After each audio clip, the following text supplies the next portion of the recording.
disappointed. And what? I watched the game last night. Yeah, well, anyone who watched that game would be disappointed. As always, the Super Bowl delivered one of the crappiest football games in the history of the sport. I don't know if I go that far. I mean, it was at least made it to overtime. There was whatever. No, it ended in interesting fashion. I'm just saying. The first half was whatever. Oh God, just a waste of time. Well, everybody came in. It's like, oh, you got two high-power quarterbacks and offenses, and what they do, they put 3 points on the board. Yeah, horrible. Yeah, whatever.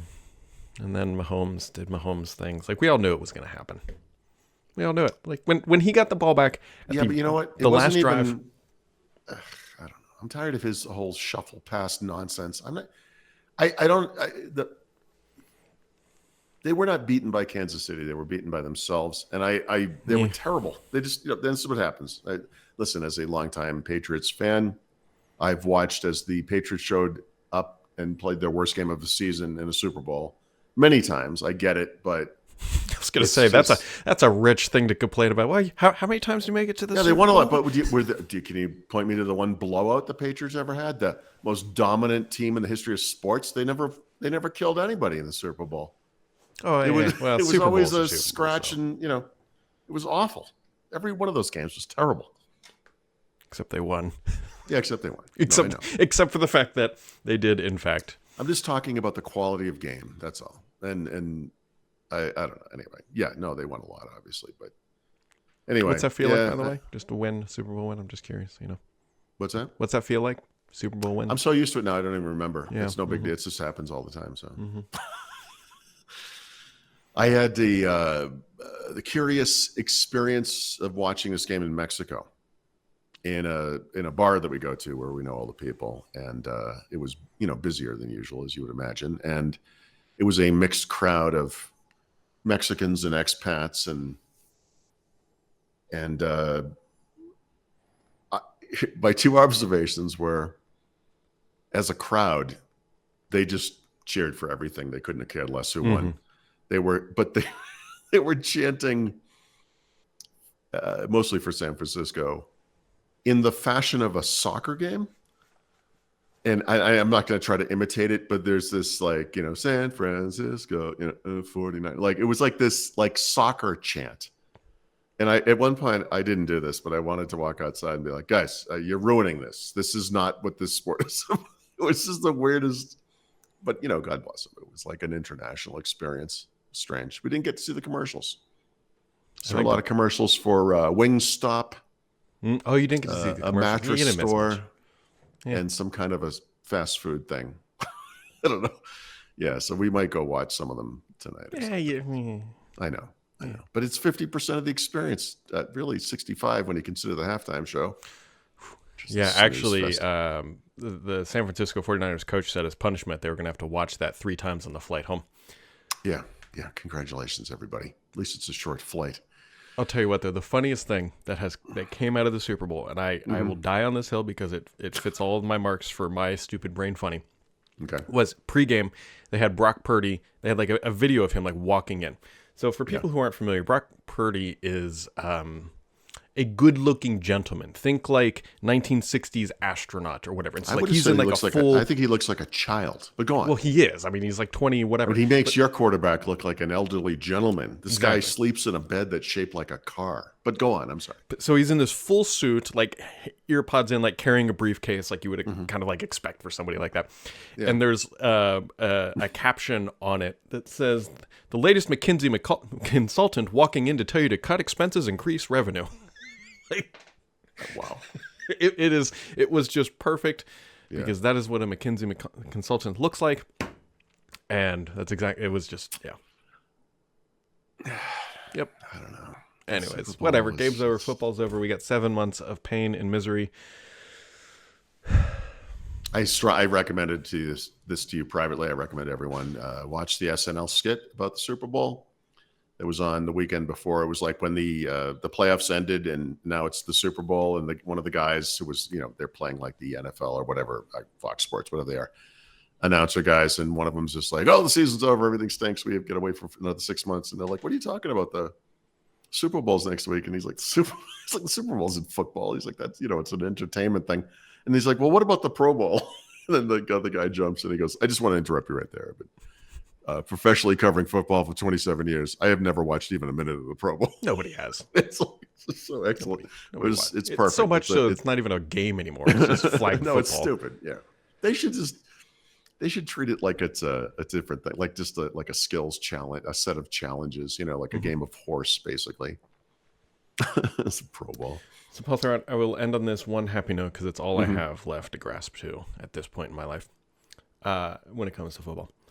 So the Chiefs have made it to the Super Bowl in the last 4 or 5 years. Yep. Do you know what team is the only one to beat them in the playoffs? Yeah, the one that had Tom Brady as the quarterback. Yeah. Oh, in the Super Bowl, it was Tom Brady, right? Wasn't it the Joseph Lee Burrow? It's the Bengals.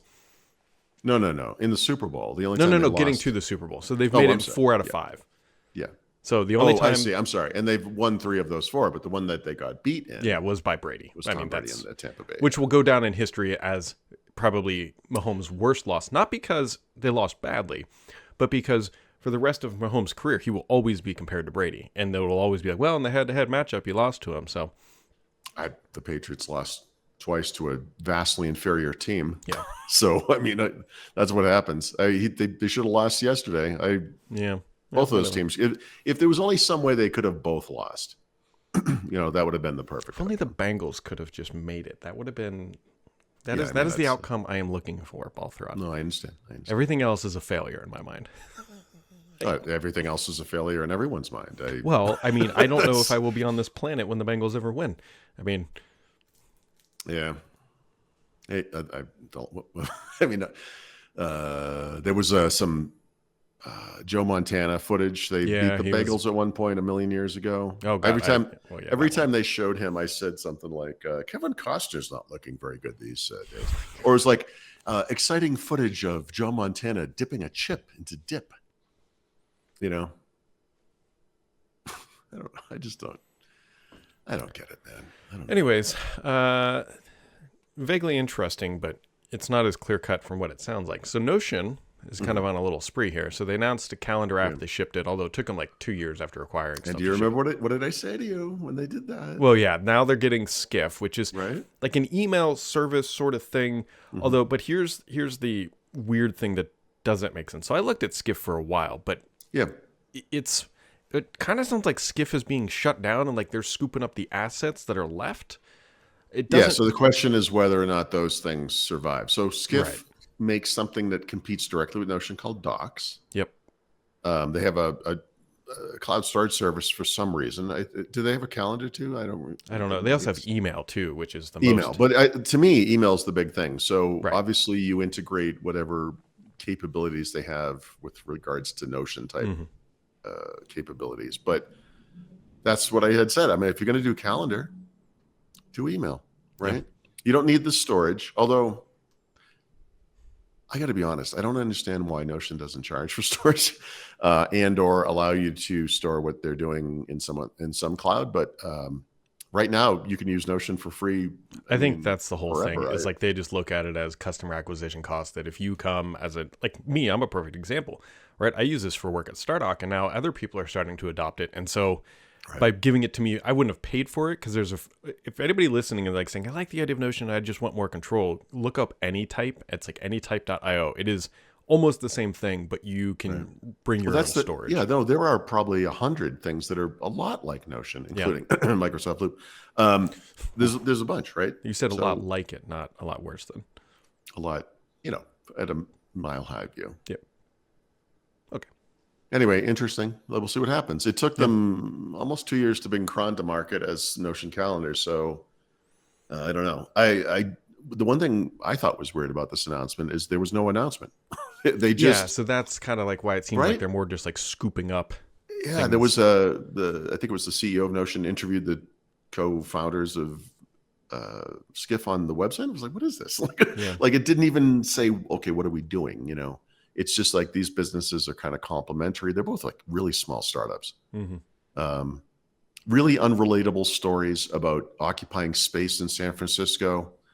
I'd like to. I mean, I don't know. I don't know. I think the real question is who's going to buy Notion. I think that's.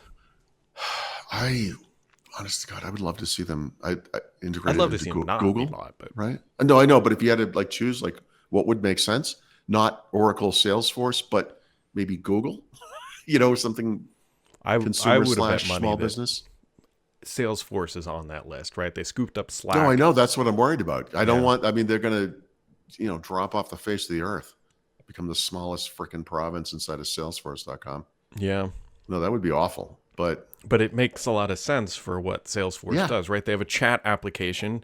you know what They though? they need an email. They need a productivity tool, and it's like, Salesforce is what Novell used to be. They were just like, they just hate Microsoft so much. They're like going to do stuff like Microsoft, but Yeah. they're going to half-ass all of it and never come through on anything. Yeah. And I don't respect that. Like, I just want something that works, or IBM. Ugh. Or IBM, yeah. Or no, maybe You there's could spin-offs, just whatever. Kendril the or whatever it's molasses that is IBM. You could just disappear into that tar pit with the rest of the animals. called. Just The a mastodon in the Pleistocene. background. Yeah, Just- yeah, exactly. It's like a mastodon with an IBM logo on it. What's that thing doing over there? Slowly starving to death. And yet somehow IBM still makes a ton of money. Yeah. That's something to be said for inertia, Yeah, or contract lock-ins. That's like, Yeah. right. Can't really get off the old Z-scalers. Isn't that what they're called? Isn't that what their system's IBM's called? like the Boeing of the tech industry, aren't they? Well, their doors don't fall off, I don't think. I don't. I mean, we all know their name, but anyone that actually uses one of these things? Like, I don't. Right? Yeah. That's what I'm saying. Like, I know obviously they have customers, but Yeah. I don't know. Oh well. Well, it is a Monday. We'll wait for Xbox. I'm sure their news will be good.